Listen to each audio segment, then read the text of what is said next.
So in today's technique video, I'm going to show you how I like to shape a boule or a round loaf. So there's two styles that I like to employ when shaping a round loaf of bread, and I choose which path depending on how the dough feels during dividing and pre-shaping. So if the dough is very strong, it's holding itself after I divide it and pre-shape it, and it feels cohesive and it wants to hold itself together, then I can do what I like to call a gather up shaping style for the boule. And that's simply just kind of pulling some points along the dough and gathering it up to the middle, flipping it over, and then tightening it up as needed. And that style of shaping is very gentle, very delicate, and it really preserves kind of that open, airy interior of the loaf. It's one of the most simple ways I find to shape a loaf of bread in general, but especially a round loaf. The other approach that I'm going to show you today is how I like to shape a slack or weak dough. And that's a dough that might be more extensible, it might be spreading more on the counter. When you're pre-shaping, it's kind of harder to get it into shape. It's a dough that needs a little bit more structural support built into it so that it can hold its shape all the way from shaping to bake time. So I determine which of these two approaches I like to take really based on how the dough feels when I divide and pre-shape it. We're going to start with a dough that's already been mixed, bulk fermented, it's been divided, pre-shaped, and it has been rested for 30 to 35 minutes on the counter. So it is ready at that point for final shaping. Before you get to shaping your dough into a boule, have your baskets ready for proofing. I have it lightly dusted with white flour on the inside. I also have my basket with white flour inside that I'll use to dust the dough and keep everything non-stick. And then I have my bench scraper to help flip these pre-shaped rounds over. So the first boule shaping technique I'm going to show you is for a slack or weaker dough. So this dough is higher hydration and it's medium protein content, so it's not a strong, high protein bread flour. And it's a dough that I think is going to need a little bit more shaping and structure put into it to ensure that it holds its shape sufficiently in the basket.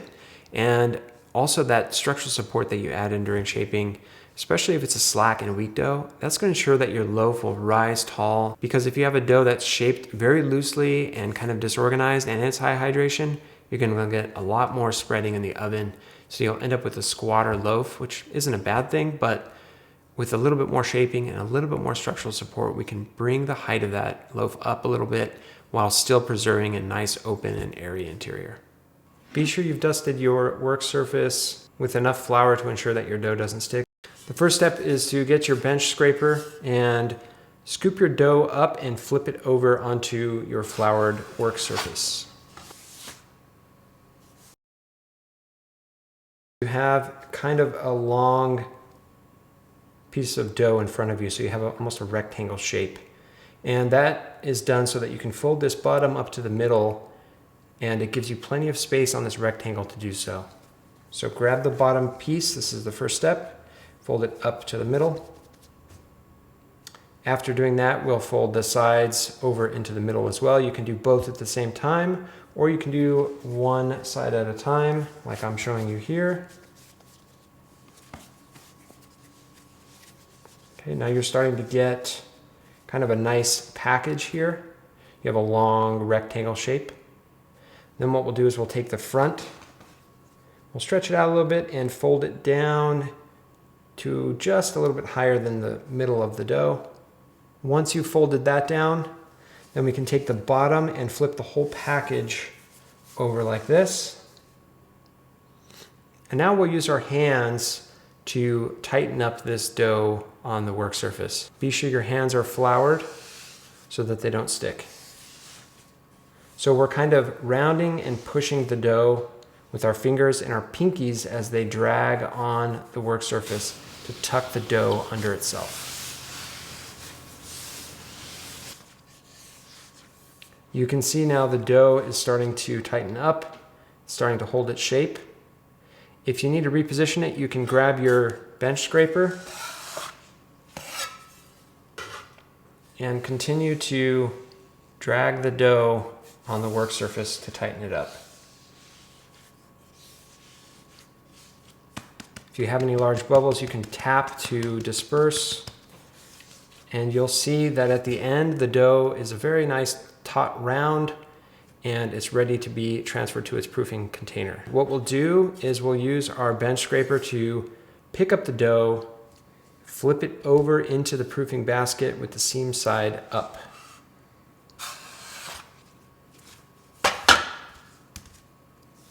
Place the dough right inside. If you have any large holes on top, you can always pinch them together to kind of make a nice uniform bottom here to the dough. When we bake tomorrow, we'll flip this basket over and we'll end up scoring the side that's down inside of the basket. So now cover your basket and place it in the refrigerator or leave it out on the counter to finish proofing. So let's take a look at how I like to shape a strong dough into a boule or round shape. So this style of shaping is very simple, very delicate, and very gentle.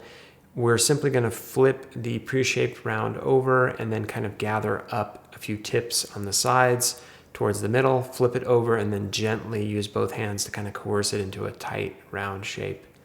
So this, I think, is one of the most simple ways to shape a loaf of bread, and I pretty much always use this approach when I'm shaping a boule. As long as the dough isn't super highly hydrated, this stronger method works great.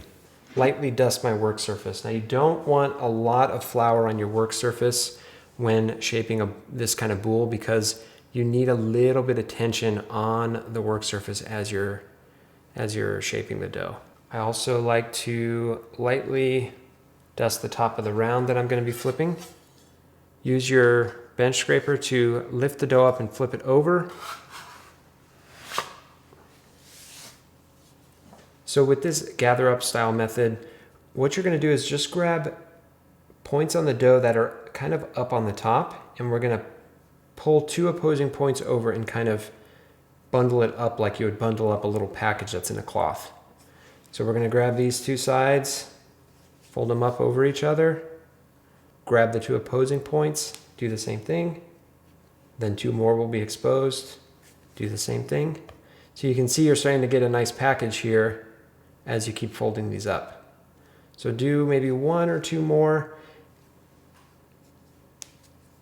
And now the dough is nicely bundled up.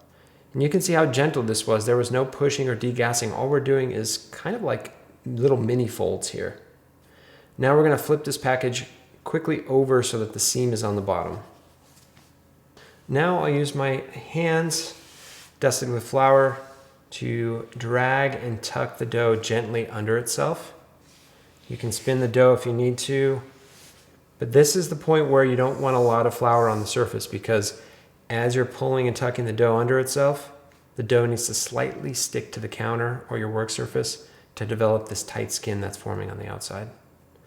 You can push with your dominant hand a little bit more forcefully and then tuck if you need to rotate this round. What we're trying to do is get this into a uniform circle with as few motions as possible.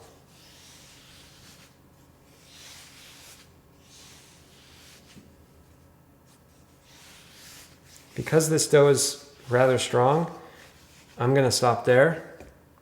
You can see how it's a nice tight package. Place it right in. You can see there's no major seams or holes here on the bottom.